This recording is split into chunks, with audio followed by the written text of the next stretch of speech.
Hey guys, welcome to the Networkers Room. In this video series, we will be going to learn about network automation.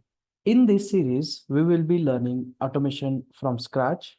We will go and understand why network automation is required, what is the difference between legacy and traditional network, and the software-defined network. So let's dive into the syllabus and we'll try to understand what we will be going to learn. So here is our syllabus. We will be going to start with your Python automation first. In network automation journey, we will be going to finish your Python automation course first, where we will have the solid foundation. We will be learning the basics in and out of programming. Don't worry if you don't know programming at all. We will be taking care of it. And from scratch, we will be going to learn Python. And as we go forward, we will be going to learn other programming language like Ansible. So in Python, we will be going to discuss objects where we will be going to store this data. And so the object which will be able to store a multiple data types. Now, what is the data type? See, data types is the numbers in which format we will be having, like let's say string. So normally we use alphabets, right?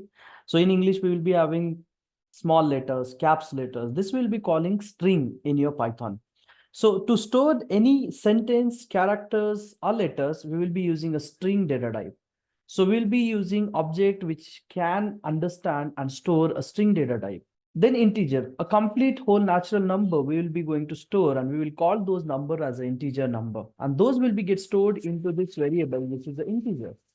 Then Boolean values like true, false, we will be having flags. Either flag can be true or it can be false. Correct? So true, false, on, off, 1 and 0. This will fall under your Boolean data types. Floating. Any fractional number if you will be having, let's say 10.9.9, like 10.9.9 something. So a fractional number will call here as a float numbers.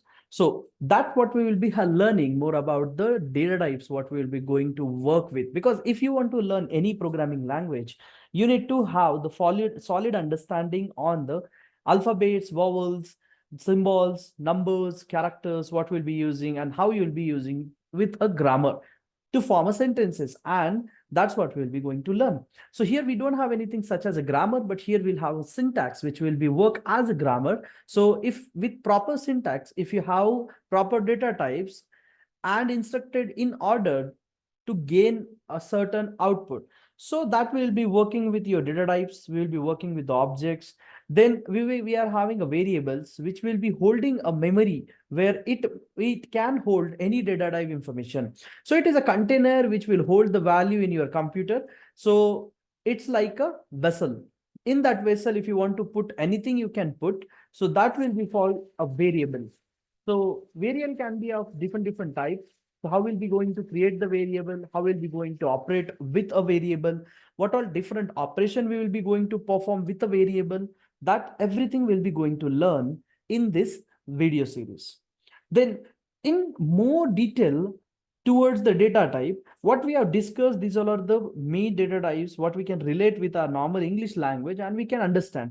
But as a programming, a data types will have like further different types. So usually in English, if you want to write a list, let's say in English, you want to write, let's say a couple of items you want to write. Let's say first you said, I want to go to market and get, let's say 1 liter milk, 1 kg of sugar, 1 kg of rice. So you will be put everything in on a paper and everything is looks similar, right?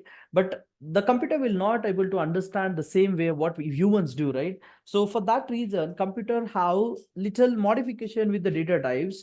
So integer, float, binary, these will be the normal data types what we are using, but here we have segregation for them. So integer will be a complete number, float will be the fractional number, binary numbers will be ones and zeros, hexadecimal number, octal numbers, strings.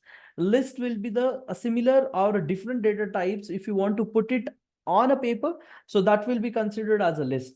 So in this section, we'll learn more about how we'll be grouping items and operating over those multiple list of items. That is what list. Similar way, if you don't want that your list to be get modified, then we'll be working with the tuples, because tuples, once you created, you're not able to change the tuples. When you are having key value page, like if you are having some item and with related to that item, you will be having some values, whether one value or a couple of values, then we'll work with the dictionary data types. Okay. So these all are data types we'll be going to discuss in your data type section.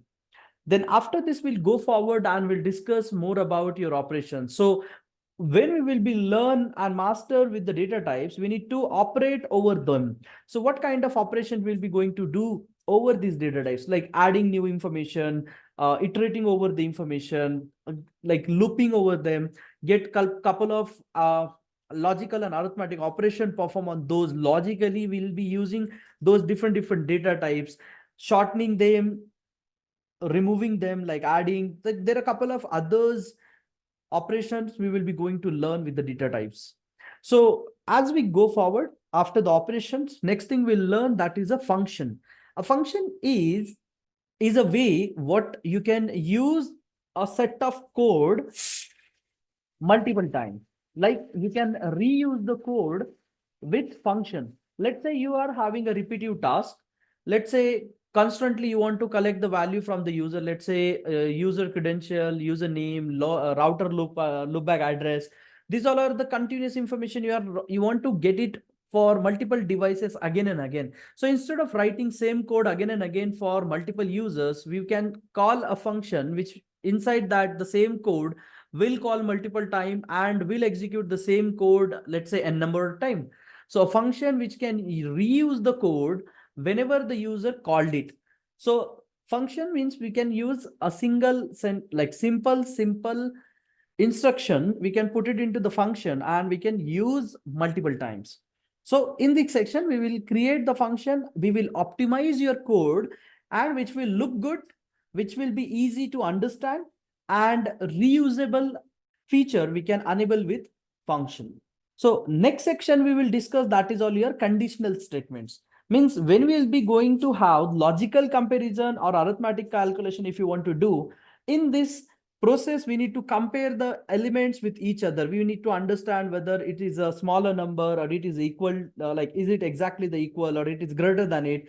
If it is getting divided by this, then what will happen? If the string is not same, if it is caps, if it is low, what happen if it is true, if it is not true, then what should we do? So there are a couple of operations we'll be going to learn with your conditional statement, like if some condition, then what? If not, then what? If there are a couple of series of check you want to do, then what? So let's say if, else, not, if, what? So else if, then what next? If not this is true, then what next? So there are a couple of series of checks you can run on a set of data or information, and then you want to conclude something, so you can use the conditional statements here. Okay. Now, and after this, we'll understand operations, what we can perform on these data, like arithmetic operation, logical operation, comparison operation. With conditional statement, we will be going to understand operational with practical approach. So with function, conditional statement, operation, and the data type, we will be going to build a solid, optimize, fast, easy, reusable code, and it will be reused, and it will be make our life easy. So we can automate things very easily. So here we have concluded your Python fundamentals, mean which is required for your network automation to be get started with. So here the language portion we will be going to conclude, and after this we will be going to operate with files, different data from different resources. Like we will be working with the RESTful APIs. So RESTful API is nothing but a representational state transfers, which will be using your JSONs, like JavaScript object notation. We will be working with XML files. We will be working with your normal notepad, Excel sheets. So how you to operate over this data, how to get data into these files, or different approach, different format, and how to fetch those information from internet. So we will work with APIs. We will understand the HTTP services, like you will be using these methods, what we called in perspective of your HTTP, like get the information from the URL, putting the information into the URL, post, like having the credential checked with the HTTP APIs. So RESTful APIs, we will be work and understand how we will be putting your data and fetching your data into multiple different data types and the files. Okay. After this, very lastly, then we will going to understand how to work with the networking devices to automate them. Okay. So in this, we will be going to understand network libraries. We will be going to look, that will be your Paramiko. It's a standard Python library we will be using to automate the network devices. So here we will be going to connect with the networking devices. We will be learn how to connect with them. We will understand basic the requirement, what it is required to form this SSH connection over the Python. Then we'll go forward and we'll look into the NetMiko. So NetMiko is advanced version of Paramiko. It is again a standard Python library which will be helping us to connect to the multiple devices for multiple different vendors. So here we will have a little more advanced feature. We will be going to optimize code with less complexity. So easy code, less complexity, and easy to use. So we'll learn with the NetMiko. Naplam is the library which we will be helping us to collect the information from the networking devices. It will give you the whole visibility about your performance of devices. It's like your SNMP, simple network management protocol we are having, right? So how you have used this network management protocol, we will be having agent installed on the devices. Those agents will be collecting the information about the state of the devices, the data transmission, what all the status of data, then whole health of your devices. These are the information how you collect it, right? Similar with those, you can get those information with the help of Naplam. So Neplam will be giving you the information, how we'll be collecting those information from the networking devices, and you will be optimizing those with Python, and you can visualize that data in Python. You can use the graphs, you can use multiple different ways, and you can represent that data with Naplam, what you have already received it. Okay. So these all are, we will be learn with your Python automation. Okay. So after this, we will be going to start with your Ansible automation. So here we will go and we will understand what is Ansible is, what all the component of Ansible is required, what all things you need to understand to get started with the Ansible understanding. Then we'll go and we'll understand what is the ad hoc commands we will be having with respect to Ansible. Then there are modules and playbooks we will be going to look into it, because these modules and playbooks will be the reusable codes what we'll be going to use. Modules will be the modules will available at the official website of Ansible, where there will be a number of modules will be having for the set of tasks what we do with the networking devices. Playbooks is the set of tasks which we want to configure. It's a customized, it's as per the customer's requirement. You can create those playbook for different tasks if you want to perform in a playbook. So those playbook we will be going to create, and we will be doing our own task. After that, we will be going to learn how to automate your Linux environment and also your networking devices. So with Ansible, we will be going to learn the automation with Linux environment, and we will be going to learn to automate your networking devices. So these all are things what we will be going to learn in your this Python series. So stay tuned with us. We will be going to learn in a world of network automation. Thank you.